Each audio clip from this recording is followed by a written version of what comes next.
Hello, Assalamualaikum. Ana akhukum fillah Muhammad Faisal min Jakarta, Indonesia. Kama syarahtu lakum wa bayantu lakum fi awwali muqaddimati webinar sabiqan bi annani satahdatsu ma'akum an mawdu' tijara al-alamiyah aw global business. Lama tahadatsna an mawdu' tijara al-alamiyah fa naqsuduha al-an yani ma yatallaqu bi umur tijara asy-syabakiyah. Limadha tijara asy-syabakiyah? Lianna syabaka al-an hadhihi hiya trend yani hiya model في عالمنا الآن. نعم، ولذلك أسأل نفسي وأسألكم وأنتم تسألوني لماذا نحن محتاجون وكيف نتعامل أو نعمل تجارة عالمية. أولا السبب الأول هو بأن نحن الآن نعيش في أيام الحديثة أو ما يسمى بميلينيال إيرا. فلكل واحد عنده جوال أو عنده تاب أو عنده آيباد أو عنده كمبيوتر أو عنده لابتوب، فبسهولة أن يتعلق أو يتعامل بالآخرين في دولة أخرى أيضا إذا كان عنده شبكة إنترنت طبعا.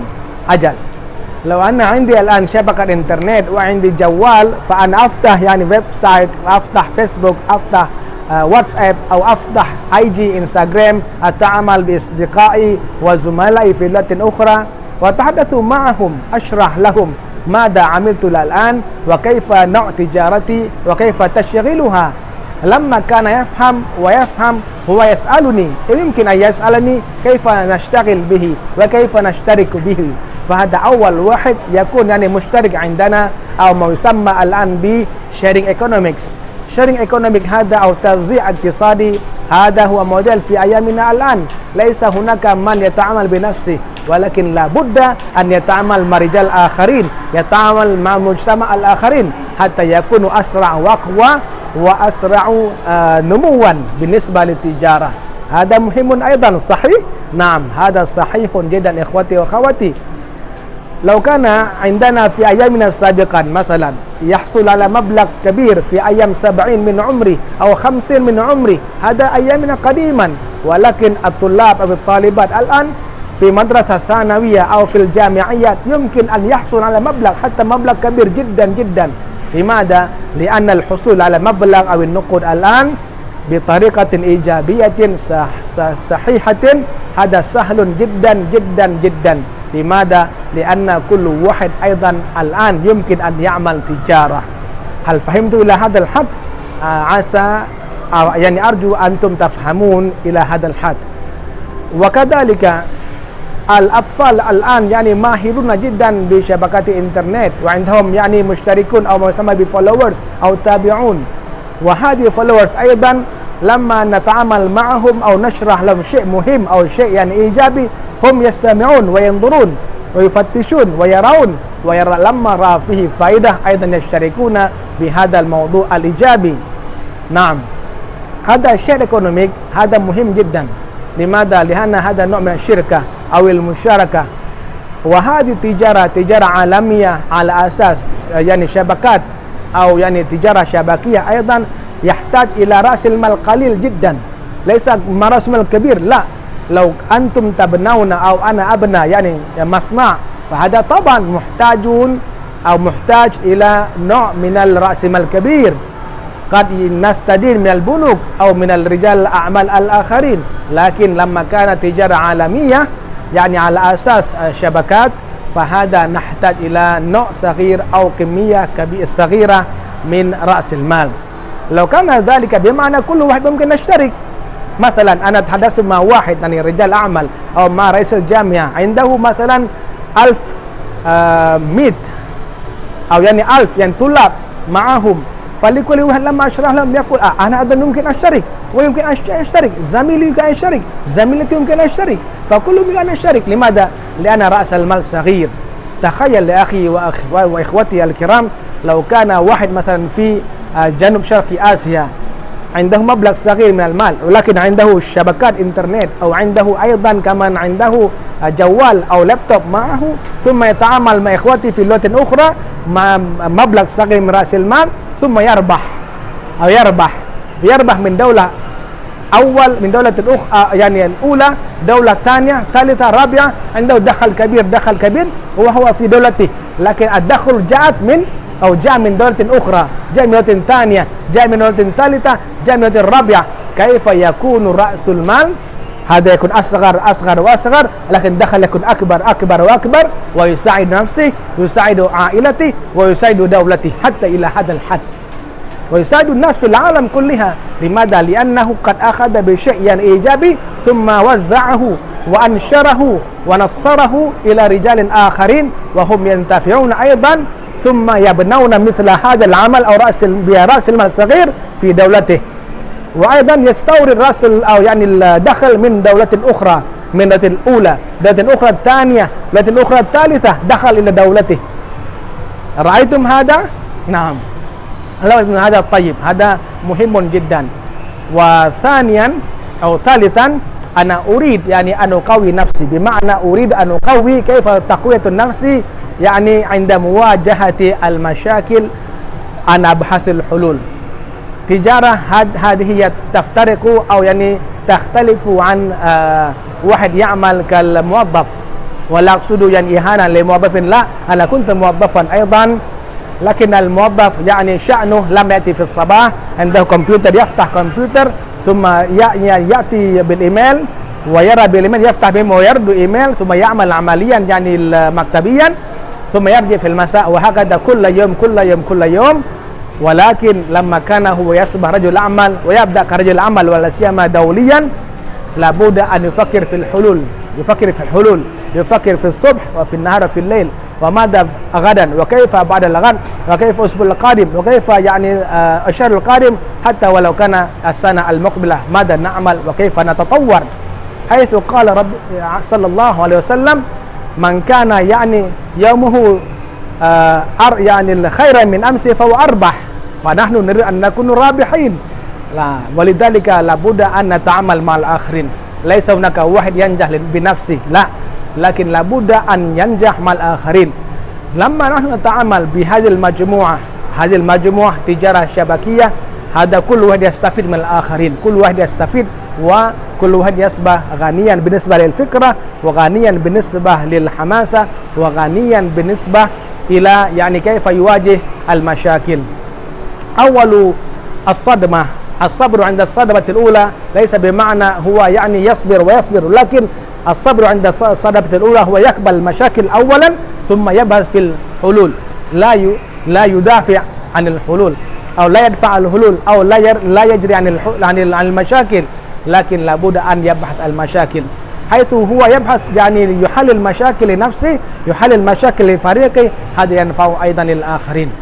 إخوتي وأخواتي في جميع أنحاء العالم، فأنا أحبكم، وأريد أيضا أن أشرح لكم لماذا نحن الآن محتاجون إلى ما يسمى بالتجارة العالمية على أساس تجارة شبكية. تخيل وتذكر بما حدث في جنوب شرق آسيا ما بين 1997 حتى 1998. ماذا حدث؟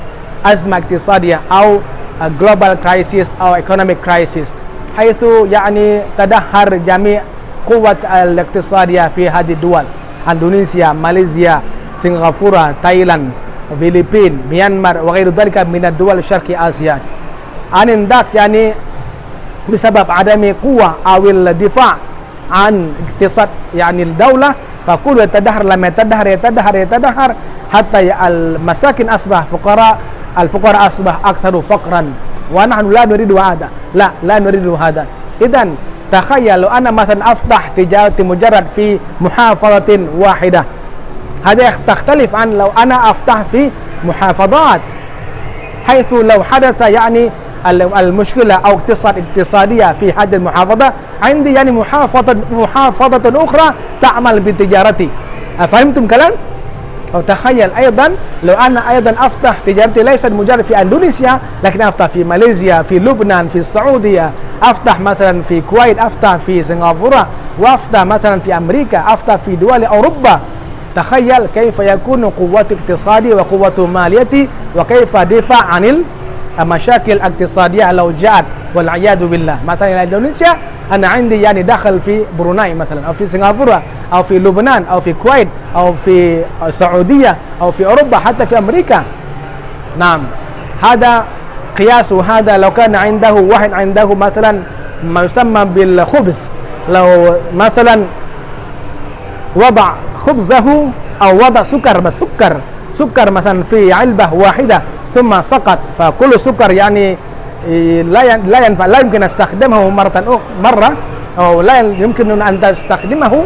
ولكن لو نضع هذه الأشياء في شبكات كثيرة، لو يقع واحد عندنا يعني أشياء أخرى أو مواد أخرى أو سكر آخر أو بيت آخر في شبكات أخرى كثيرة. إذن ما يسمى بإداريات المخاطر هذا مهم جدا، أو ما يسمى بريسك مانجمنت بالنسبة للتجارة أو بيزنس، هذا مهم جدا، هذا مهم جدا. ثم حدث أيضا ما يسمى بأزمة اقتصادية في أمريكا في سنة 2008. انظر ماذا حدث. ميريل لينش أمريكان بانك، بنك ميريل لينش أمريكي، وكمان يعني جولمان ساخ، كل يعني القوة الاقتصادية في أمريكا سقط. انظر ماذا حدث برجال في أمريكا الأمريكيين، ماذا حدث بهم وماذا حصل بهم. المساكن الأغنياء أصبح مساكن أصبح فقر، والفقر أصبح فقرا. وماذا يحدث؟ يعني يحدث جرائم ويحدث يعني المتسولين. وكيف دفاع عن هذا؟ افتح تجارتك يعني دوليا أو ما يسمى بجلوبال بيزنس، ولا سيما بطريقة الشبكات التجارية. فهمتم إلى هذا الحد؟ وأنا مسرور جدا لما فهمتم إلى هذا الحد. إخوتي وأخواتي، علاوة على هذا أريد أن أبين لكم أو أوزع لكم خبرتي لما أنا أفتح التجارة في دولة أخرى أو دول أخرى. أول مرة ما فتحت بعد إندونيسيا أنا فتحت في ماليزيا، ثم فتحت في سنغافورة، وكذلك إلى دول أخرى. لما أفتح أنا لا أفتح يعني أنا أقول أنا بحماسة أريد أن أفتح الآن أفتح تجارتي في ماليزيا، لا، لكن لابد بالاستشارة وبعد التكوين فريقي في محلي. أفتح في محلي أولا لما يكون قويا، ثم أنا أرتفع هذا إلى أو أمشي إلى أعلى إلى مستوى محافظة. لما في هذه المحافظة قوية، فريقي قوي، يعني وضعت يعني أساس قوية في هذا الفريق، نفتح في محافظة أخرى 3 4 5 6 أو حتى 10. ندرس من هذه يعني الفتحات يعني تجارية بين المحافظات، ثم أقول لفريقي هيا بنا الآن نفتح في دولة أخرى. فهمتم؟ ثم نفتح في ماليزيا، نفتح في سنغافورة، في بروناي، في لبنان إلى غير ذلك. لما نفتح يعني تجارة مع الفريق لابد من التفاهم، لابد من التوزيع معلومات على حد سواء، لابد من الاحترامات. حيث قال روبرت كيوساكي كاتب مشهور بالنسبة للتجارة عالمية وبالتجارة يعني فتح تجارة منذ أعوام كثيرة جدا ووزع يعني خبرته، حيث قال what is important than money، يعني ما هو أهم من مجرد يعني الفلوس أو النقود. وقال your team أو entrepreneur team، يعني رجال أعمال في الفريق، يعني people around you, your team and people you work with، رجال حولك وفريقك وفريق الذي يتعامل معك. لما نتعامل مع الآخرين لابد من الاحترام والاحترامان. ثم ثانيا لما عندنا دخل لا نصرف يعني الفلوس أو نصرف نقود، لا، لكن نأخذ يعني للدرس ونأخذ للبيت يعني ونأخذ للأولاد، ونأخذ أيضا للعب.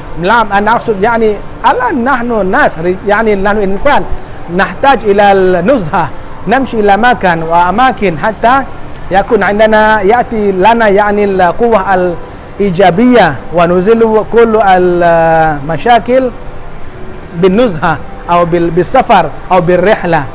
نعم، عندنا لابد أن يكون عندنا نوع من المال هذا خاص لتطوير البزنس أو تطوير التجارة، هذا خاص للتجارة. لكن مثلا عندي كم يعني مبلغ من الريالات أو مبلغ من كم ألوف من الدولار، أنا أضع هذا في خزينة معينة أو في رصيد معينة، ثم أستخدمه لتطوير يعني تجارتي في دولة أولى، مثلا في ماليزيا أو سنغافورة أقرب إلى إندونيسيا أو تايلاند مثلا. وآتي بفريقي لماذا لابد أن نخصص هذا المبلغ؟ لأننا لا نأتي مرة واحدة، قد يكون 5 مرات و10 مرات ونجد رجل واحد حتى ولو كان واحد لكن عنده أخذ القيادة. هذا مهم جدا لأنه لم يفهم ويسأل ويدرس ويأتي إلينا ونأتي إليه ويفهم جيدا ثم يفتح في دولته.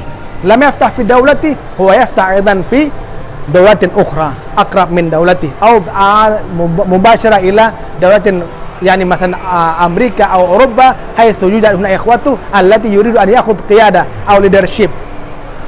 نعم إخوتي وأخواتي، وكذلك لما نحن نأتي إلى دولة أخرى قد يكون هناك يعني اختلاف اللغة واختلاف يعني العادات، وهذا لابد أن يكون عندنا التوسع أو يعني سعة الفكرة حتى يمكننا أن نستقبل ما لديهم، ولو كان عندهم مثلا شيء يعني غير طيب فنحن لا نتعامل بهم كثيرا بهذا الموضوع، ولكن نأخذهم ونشرح لهم ما هو لابد أن يتعامل حتى ينفع له وينفع لنا، ولكن لا نهجرهم ونقول أنتم سيئون أنتم غير طيبين. وحال الإنسان وحال يعني رجل طيب هو يشرح وينشر أشياء الطيبة للآخرين حتى يكون هؤلاء لو كان جهلاء فيكون حتى يفهم وينفع لنفسه وينفع لأسرته وينفع لنا أيضا،